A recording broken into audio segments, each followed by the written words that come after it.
د لوی او بخښونکي خدای په سپېڅلي نامه په دې درسي ویډیو کې به موږ او تاسې د کاربوهایدریټونو دوه هغه ډولونه چې هغه په دوا کې کاریږي اما هغوی خوراکي ارزښت نه لري په هغې باندې وغږیږو. یو له دوی څخه هغه لکټیولوز دی. لکټیولوز که چیرې موږ د هغې په جوړښت باندې وغږیږو، اصلا جوړښت او الفا دی ګلکټو پایرونزایل یو څلور بیټا ډي فرکټوفیورانوز دی، یعنی په دې کې یو مالیکول چې دی هغه ګلکټو پایرانوزایل دی او بل مالیکول هغه د فرکټوفیورانوز دی چې فرکټوز دی د فیوران په شکل باندې دی. رابطه چې د دوی ترمنځ ده هغه یو څلور رابطه ده د دوه مونوسکرایډونو ترمنځ.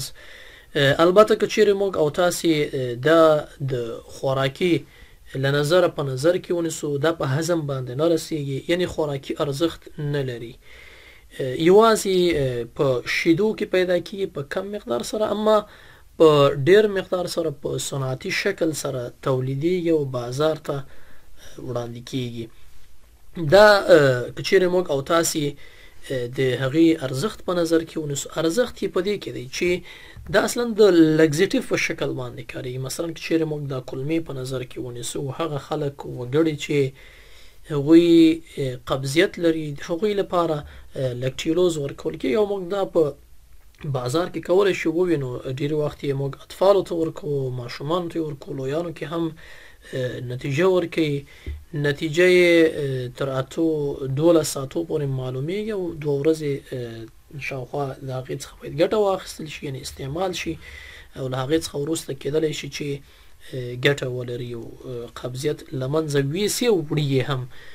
چې په بازار کې په صنعتي شکل باندې لکټیولوز پیدا کېږي، بیا یې هم تکراروم چې د ازموټیک لګزیټیو په شکل باندې کاریږي، یعنی دا اصلا د قبضیت د منځه وړلو لپاره یو لګزیټیو دی، یعنی زمینه دې ته مساعدوي چې قبضیت له منځه یوسي. دا چې ازموټیک لګزیټیو څه شی دی هغه زموږ موضوع نه ده په دې درسي ویډیو کې، نو ځکه ورباندې نه غږیږو. صرف دومره وایم چې دا زمینه یعنی کلمو کې داسې یو امواروالی رامنځته کوي، خویوالی رامنځته کېږي او بالاخره قبضیت له منځه ځي. همدارنګه یوه بله دوا چې په بازار کې پیدا کېږي او د کاربوهایدریټو له ډلې څخه د هغه سیلوبایوز دی.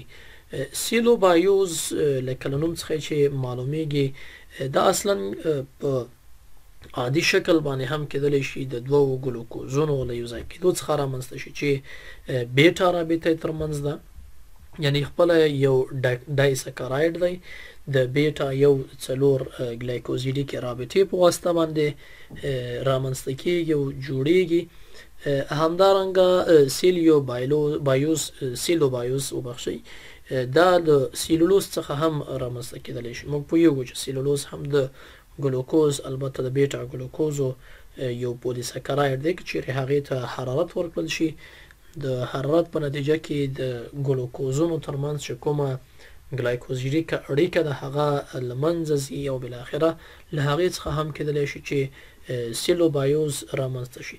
سیلوبایوز هم په بازار کې پیدا کېږي د دوا او شربت په شکل باندې او دا هم د قبضیت د منځه وړلو لپاره پکارېږي. بیا هم یادونه کوم چې سیلوبایوز او لکټیولوز دواړه دواګانې د خوراکي ارزښت نه لري، یعنی میټابولیزم باندې نه رسیږي او یوازې د دوا په بڼه باندې په بازار کې پیدا کېږي.